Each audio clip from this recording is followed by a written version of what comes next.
장인인 라반과 사위인 야곱을 보면 인생이라고 하는 것은 속고 속이는 관계가 아닌가 생각이 됩니다. 특별히 가깝고 친한 관계를 할지라도 서로 보통 때는 아주 친하다가도 이해관계가 엇갈리면 사람은 순식간에 정직과 진실은 거짓과 속임수로 변한다고 하는 사실입니다. 그것이 인간의 본질인 것 같습니다. 왜 사람들은 그렇게 속고 속이는 것일까? 이유는 단 한 가지라고 생각이 됩니다. 인간 속에 있는 탐욕 때문에 그렇습니다. 라반은 자기의 사위인 야곱을 사위라는 관점에서 보지 않고 자기의 재물의 이익을 가져다 주는 하나의 품꾼으로 생각했기 때문에 자기 사위를 조종하고 거짓말하고 사기칠 수가 있었습니다. 야곱은 라반을 자기의 장인으로 취급하지 않고 자기 인생을 착취해 갔던 그런 사람으로 이해를 했기 때문에 그런 이기주의자로 자기 장인을 해석한 것이에요. 그래서 결정적인 순간에는 장인을 속일 수가 있었습니다. 라반과 야곱 사이에 누가 더 나쁘냐 말할 수가 없습니다. 라반은 라반대로, 야곱은 야곱대로 이 불행한 관계를 가졌다고 하는 사실을 우리는 성경에서 보게 됩니다. 라반은 야곱과 약속해놓고도 품삯을 10번이나 바꿉니다. 이런 과정에서 야곱은 장인을 신뢰할 수가 없게 되었고, 장인의 말을 거절할 수도 없지만 장인의 말을 신뢰할 수도 없는 그런 불행한 관계가 되고 말았습니다. 왜 그랬을까요? 라반의 탐욕 때문에 그렇습니다. 야곱은 그래서 장인 몰래 처자식을 데리고 자기 재산을 챙겨서 도망가기로 결정을 합니다. 두 사람은 모두가 할 말이 많습니다. 오늘 성경에 보면 두 사람이 얼마나 할 말이 많은가를 봅니다. 그리고 서로 상대방을 비판을 합니다. 속고 속이는 관계에서 보면 언제나 상대방을 비판하고 있다는 걸 볼 수 있습니다. 자기 잘못은 생각을 하지 않고 언제나 다른 사람의 실수와 약점을 들춰내는 그런 것을 볼 수가 있습니다. 22절을 보십시오. 22절 시작. 3일 만에 야곱이 도망한 것이 라반에게 들린지라. 야곱이 처자식을 데리고 가축들을 데리고 물건을 데리고 도망을 한 지 3일 후에야 라반이 이 소식을 듣게 됩니다. 왜 그럴까요? 창세기 30장 36절에 보면요, 라반이 야곱을 신뢰하지 않았기 때문에 야곱이 자기를 해치지 못하도록 3일길이 되는 곳에다 야곱을 던져놓습니다. 그래서 라반은 생각하기를 안전하다고 생각을 한 거예요. 그것이 화근이 되어서 라반이 도망가는 것을 소식을 듣는 시간이 3일 후가 돼요. 자기가 저지러 놓은 일에 자기가 걸린 것입니다.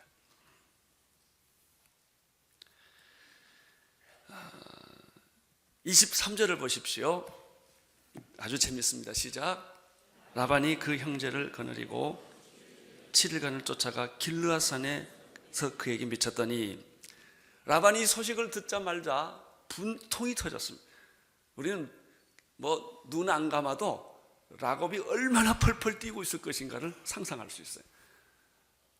그런데 그 말을 듣자마자 야곱의 뒤를 쫓아갔는데 야곱을 만난 그 시간이 7일 후라고 그랬습니다. 그러니까 우리는 이렇게 쉽게 생각했습니다. 야곱은 정상적인 속도로 걸어갔을 거예요. 라반은 친척들과 인구들 데리고 헐레벌떡 그냥 새벽같이 일어나고 아주 밤늦게까지 어떤 저놈은 꼭 잡아야 된다, 내가 저놈을 잡아서 꼭 복수를 해야 된다, 이런 그 감정을 가지고 7일을 쫓아가서야 겨우 야곱을 만납니다. 이것이 우리의 인생이에요.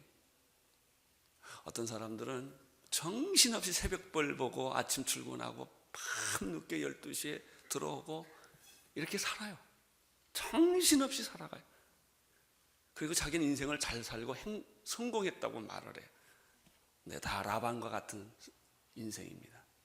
복수하기 위하여, 보복하기 위하여 살아가는 사람들이 참 많습니다. 라반은 야곱이 진을 친 그 비슷한 곳에다가 진을 치고 이제 마지막 결전을 할 준비를 합니다. 드디어 이 야곱 이놈, 내가 작사를 내고 말 거다. 이제 쉽게 말하면 이런 얘기입니다. 내가 널 가만둘 것 같으냐? 이제 이런 아주 아마 그날 밤 잠을 못 잤을 거라고 생각합니다. 그런데 어떻게 잠깐 잠을 잤는데 그 사이에 하나님이 꿈의 계시에 나타나서 야곱에게 말씀을 합니다. 24절입니다. 24절 읽어주십시오. 밤에 하나님이 아람 사람 라반에게 현망하여 가라사대 너는 삼가 야곱에게 선악간에 말하지 말라 하셨다. 근데 하나님이 개입을 하십니다. 이제 야곱과 라반 사이에는 아무 누구도 화해를 시킬 수 없는, 이미 감정은 다 상했고 이미 관계는 다 깨져 버린 거예요. 누가 이 사이를 조정할 수가 있겠습니까? 위기의 순간인데 하나님이 개입합니다. 우리는 24절에서 두 가지 사실을 발견하게 됩니다. 첫째는 야곱이 위기에 처해 있었을 때 하나님께서 개입하셨다. 왜 하나님은 야곱 편을 들어주실까? 야곱도 잘못했거든요. 그런데 하나님은 야곱이 결정적인 위기의 순간에는 개입해서 야곱을 보호해 주십니다. 우리는 여기서 하나 배우는 진리가 있습니다. 사랑에는 조건이나 이유가 없다. 왜 도와주느냐? 없어요, 이유가. 그냥 도와주는 거예요. 이게 사랑입니다. 사랑은 조건이나 이유가 없습니다. 여러분, 자녀를 공부 잘한다고 사랑합니까? 아니에요. 그것 때문에 사랑하는 거 아니에요. 자식이니까 사랑하는 거예요. 자녀가 부모님의 갈등을 느낄 때는 어느 때인 줄 아세요? 부모가 나를 조건적으로 사랑한다고 자녀가 느끼면 애들은 반항합니다. 공부를 잘하니까, 말 잘 들으니까 사랑하고, 안 들으면 혼을 내니까 애들이 혼돈이 생긴 거예요.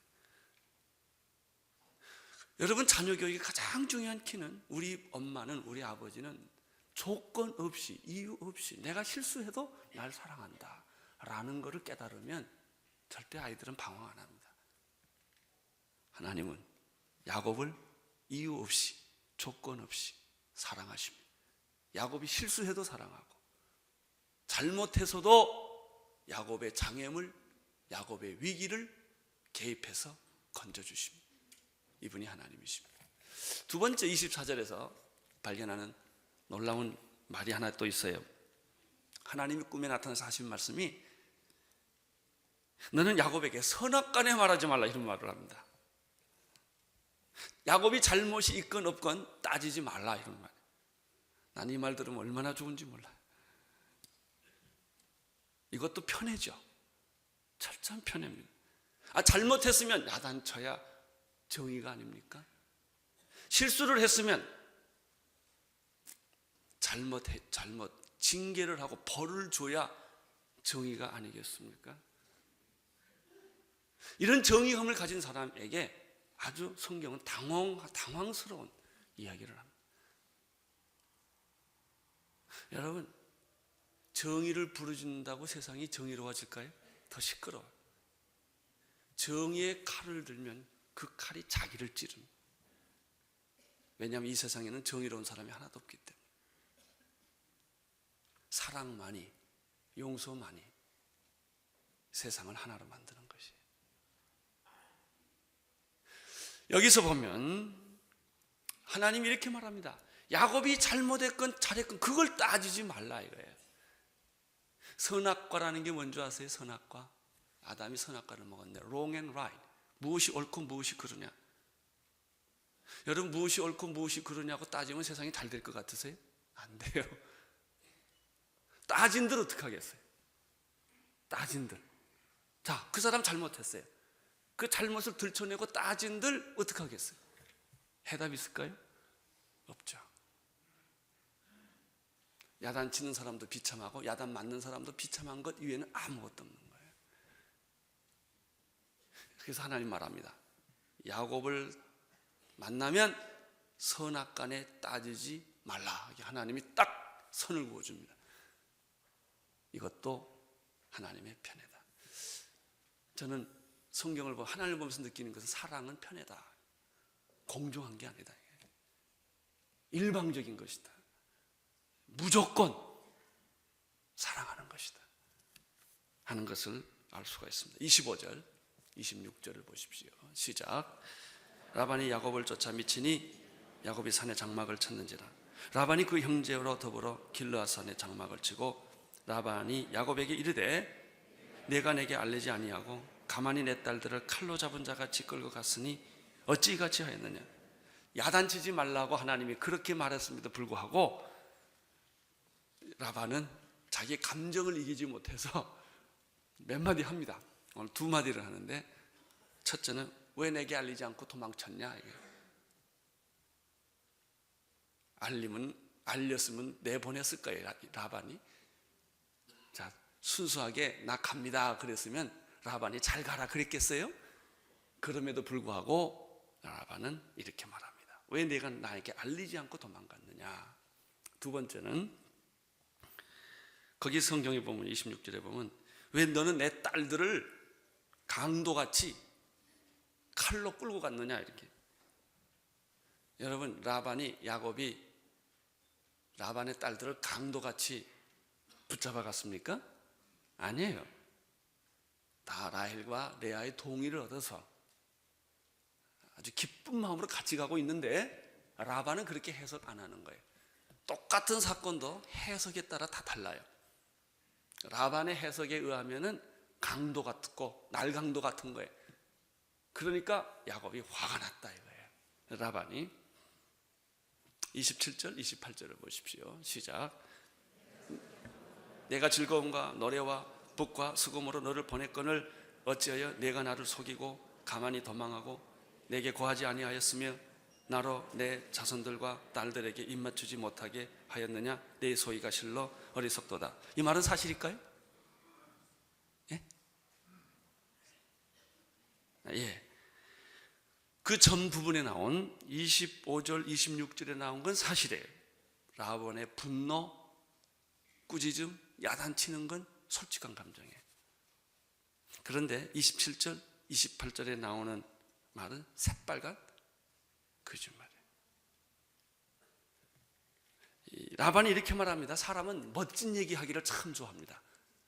그래서 소설가나 시인이나 문학가는 자기를 제일 많이 속이는 사람 중에 하나예요. 글로 멋있게 쓰니까. 그리고 그 글이 자기인 줄 알아요. 천만의 말씀. 자기가 쓰는 글이 자기가 아닙니다. 이렇게 말합니다. 내가 즐거움과 노래와 북과 수금으로 내가 너를 얼마나 멋지게 보낼 거냐. 그랬을까요? 그런 사람이 이렇게 칼 들고 창 들고 7일 동안 쫓아 죽이려고 할까요? 아니에요. 그렇지 않아요. 라반이 야곱에게 네가 나를 속이고 이렇게 말합니다. 여러분, 야곱이 라반을 속였습니까? 라반이 야곱을 속였습니까? 근데 자기가 남 속인 거는 항상 생각 안 합니다. 남이 나에게 속인 거를 분노합니다.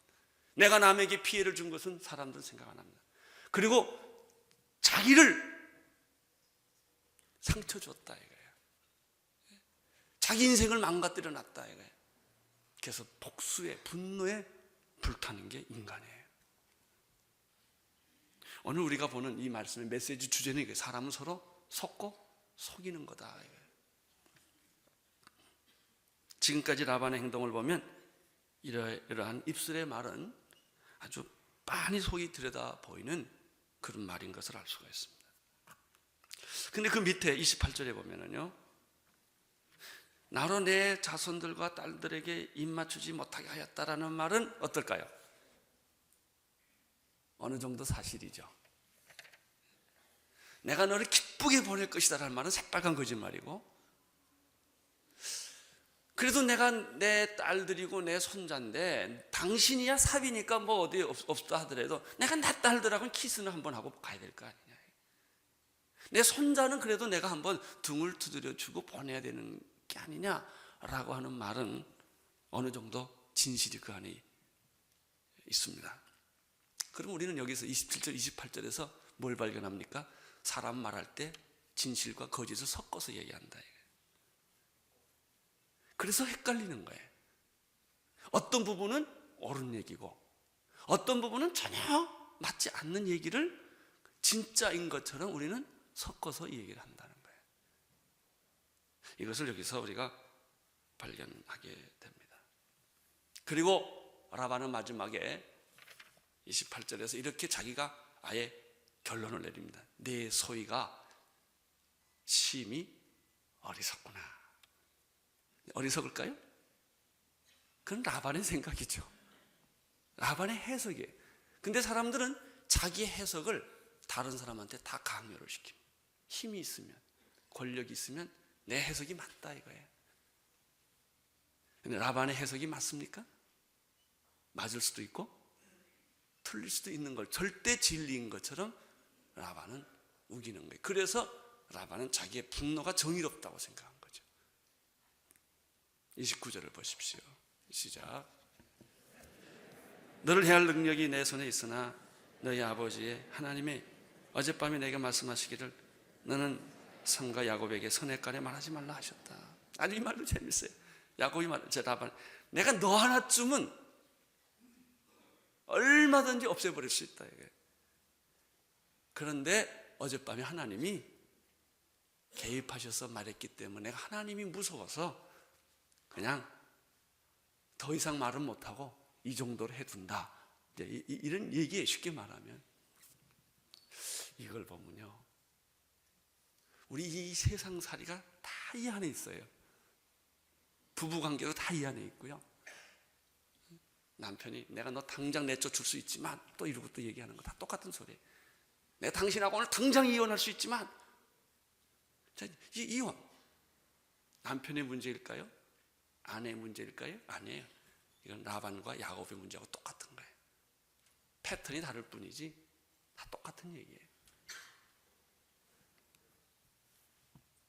그런데 여기서 이런 질문을 하나 할 수 있어요. 왜 그러면 하나님은 야곱 편에 드시는가? 적어도 하나님은 공정해야 되잖아요. 그렇죠? 지금 야곱 편에 드는 건 제가 볼 때 하나님께서 한쪽으로 기울이셨다고요. 지금 편해요, 편해. 이게 일방적으로 하나님이 야곱을 자꾸 감싸고 드는 거예요. 왜 집에서 그러잖아요. 아버지가 아들 때리면 엄마가 자꾸 감싸잖아요. 이렇게 똑같아요. 옛날에 나도요, 우리 아버지한테 매 맞을 일이 있는데 내가 매 맞으려고 그러면 우리 어머니 나를 팍 감싸 이렇게 딱 안아버려요.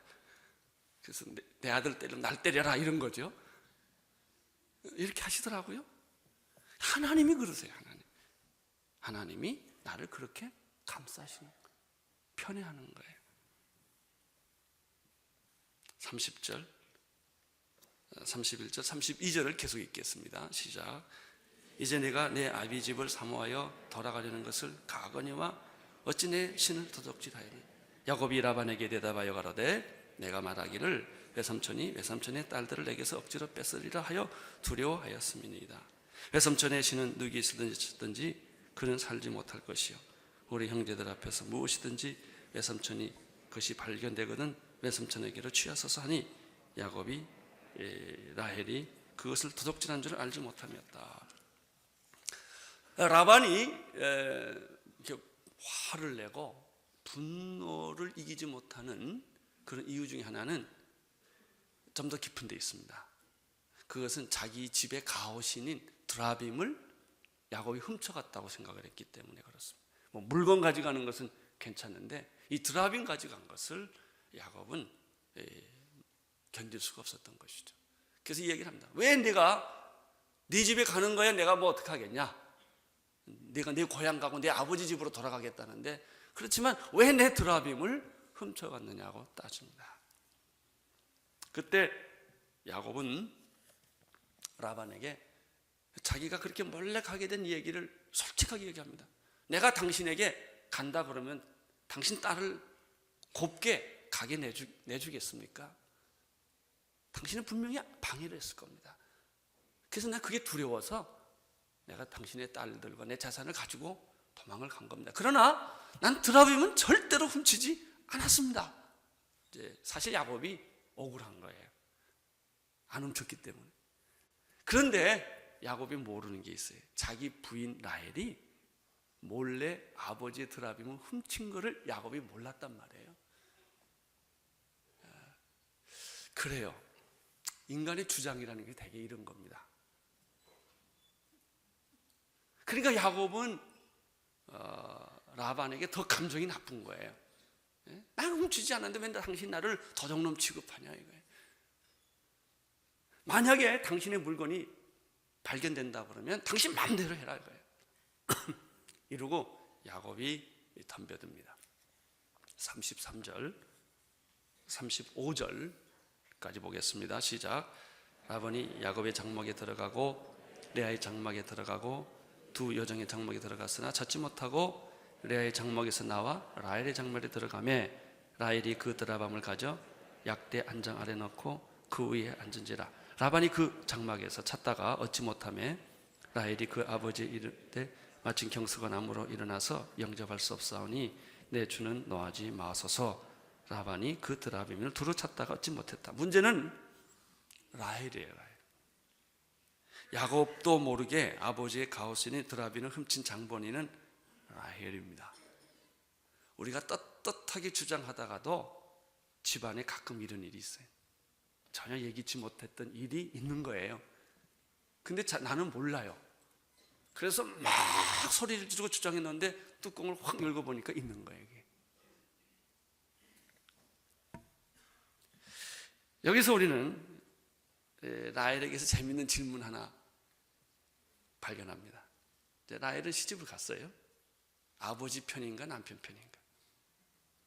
자, 이제 시집을 가면 내 친정을 위할 것인가 시집을 위할 것인가 이제 이런 문제가 생기는 거예요.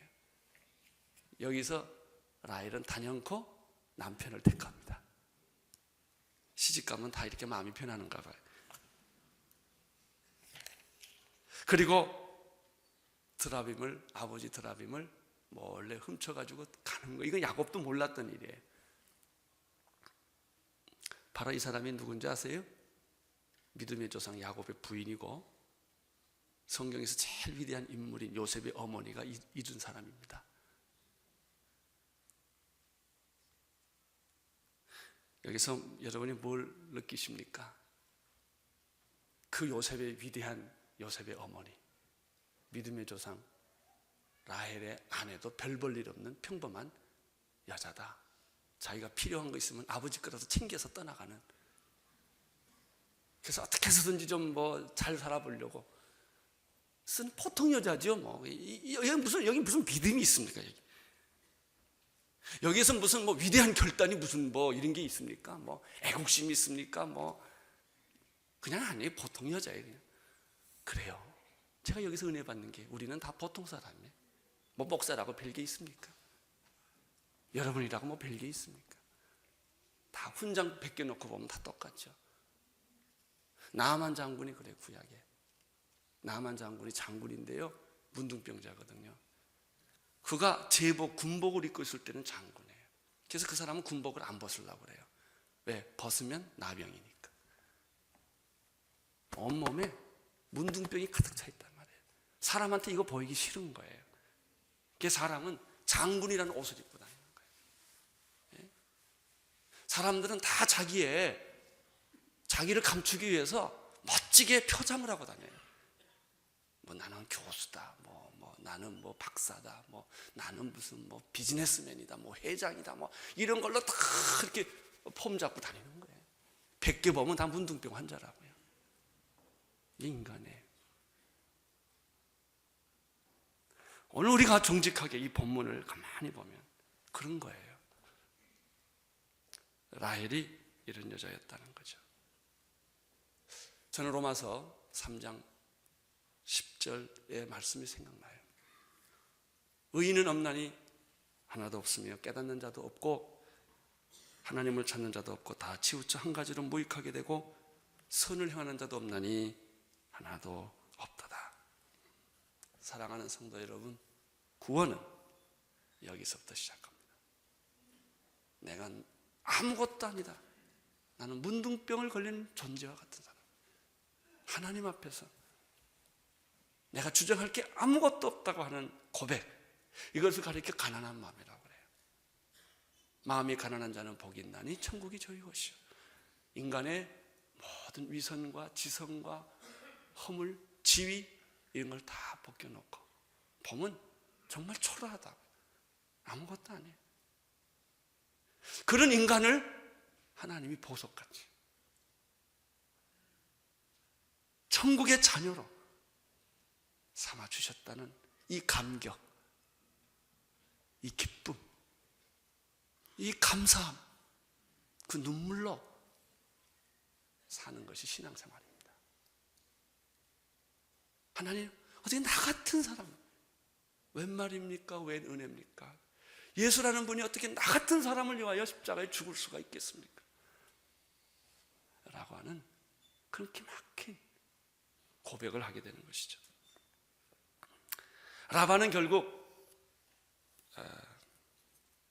수호신을 찾지를 못합니다. 찾지 못하는 이유는 라헬이 말이죠, 자기한테 걸릴 것 같으니까 얼른 그 두라빔을 나귀 한 장에 탁 집어넣고 그 위에 올라타고 거짓말을 합니다. 내가 지금 월경이 나서 경수가 나서 움직이지 못하니까 미안하다고. 또 아버지인들 어떡하겠어요, 딸이 그렇다는데. 그래서 이 위기는 넘어갑니다. 그게 진실일까요? 거짓말이에요. 진실은 어디 위에 있어요? 거짓말 위에 있는 게 진실입니다. 세상의 진실이라는 것은 다 거짓말 위에 있는 거예요. 여러분, 진실은 하나님뿐이십니다. 36절 이제 이야기는 반전이 됩니다. 이때까지 야곱이 수세에 몰리다가 증거를 찾지 못하자 이제 야곱이 입을 열어 거품을 물기 시작을 합니다. 이게 얼마나 거품이 센지 36절에서 42절까지 쭉 나갑니다. 뭐 이건 숨도 못 쉬고 얘기를 합니다. 한번 우리도 숨 못 쉬고 한번 읽어보십시다. 시작. 야곱이 노하여 라반을 책망할세 야곱이 라반에게 대척하여 가로되 나의 허물이 무엇이니까? 무슨 죄가 있기에 외삼촌께서 나를 불같이 급히 쫓아 외삼촌께서 내 물건을 다 뒤져보셨으니 외삼촌의 가장 진물 중에 무엇을 찾았나이까? 여기 나의 형제와 외삼촌의 형제 앞에 그것을 두고 우리 두 사이에서 판단하소서. 내가 이 20년에 외삼촌과 함께 하였거니와 외삼촌의 암양들이나 암염소들이 낙태하지 아니하였다. 또 외삼촌의 양떼의 순양을 내가 먹이지 아니하였으며 물려 찢긴 것을 내가 외삼촌에게로 가져가지 아니하고 스스로 그것을 보충하였으며 낮에는 도적을 맞아 밤에 도적을 맞았는지 내가 외삼촌에게 다 물어냈으며 내가 이와 같이 낮에는 더위를 무릅쓰고 밤에는 추위를 당하며 눈붙일 겨를이 없이 지냈나이다. 내가 외삼촌의 집에 거한 나이 20년 양떼를 위하여 6년을 외삼촌을 봉사하였거니와 외삼촌께서 내 품값을 10번이나 번역하였은즉 우리 아버지 하나님 아브라함의 하나님 곧 이상에 경외하는 이가 나와 함께 계시지 아니하셨다면 외삼촌께서 이제 나를 공수로 돌려보냈으리니만은 하나님이 나의 고난과 내 손의 수고를 감찰하시고 어젯밤에 외삼촌을 책망하였나이다. 아주 그냥 다 속이 다 시원하잖아요. 이거 얘기할 때 야곱이 원고 보고 했겠어요? 절규라는 것은 원고 안 보고 하는 게 절규입니다. 입에 거품을 물고 분명히 우리가 상상할 수 있어요. 눈은 그냥 분노에 파르르 떨고 그냥 주먹은 불끈 쥐고 아마 그렇게 얘기를 했을 거예요. 이거를 야곱이 노하여 뭐 이렇게 하진 않았을 거예요. 거기에 감정이 있었을 거고, 설교자는 이런 걸 연구해야 합니다. 이게 설교입니다.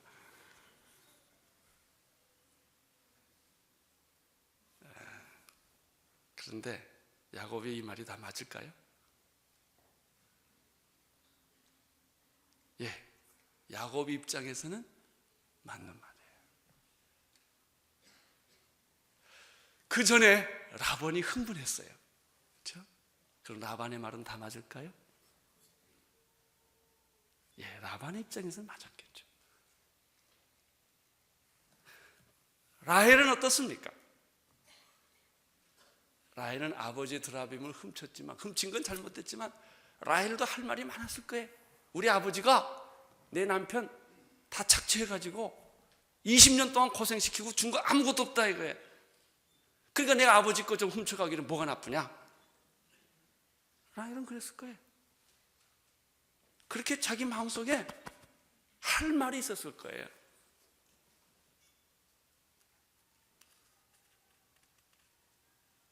그렇습니다. 자, 오늘 우리는 이 스토리를 쭉 보았습니다. 여러분 여기서 전체적으로 느끼는 게 뭐예요? 전체적으로 야곱을 보면서, 라반을 보면서, 라헬을 보면서, 아니 요즘 내가 부딪히고 있는 회사에서의 문제나 가정에서의 문제나 부부관계의 문제나 자녀들과의 문제다, 이걸 보면서 여러분 뭘 느끼세요?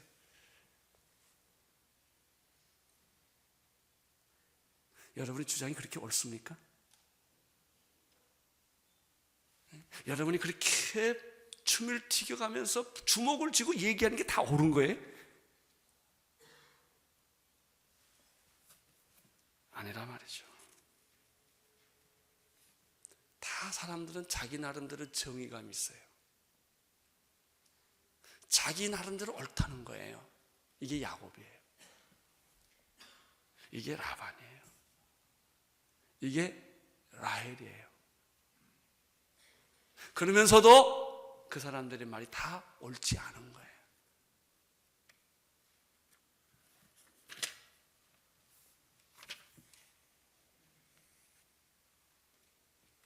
그런데 오늘 우리가 들어야 할 메시지는 그러한 야곱을 믿음의 조상으로 하나님이 삼아주셨다. 이런 사람을, 이런 아버지 거 훔쳐가고 거짓말하는 라헬이라는 여자가 우리 엄마라는 거예요. 그렇게 우리 어머니가 위대한 건 아니에요, 다들. 그렇게 우리 아버지가 다 위대한 거 아니란 말이죠. 그렇게 우리들 자신이 다 위대한 게 아니란 말이죠. 자식들이 모르는 부모의 비밀들이 참 많습니다. 자식들이 모를 뿐이죠. 부부가 모르는 비밀들이 비쳐 있는 것 뿐이죠. 그게 인간이에요. 그 인간이에요.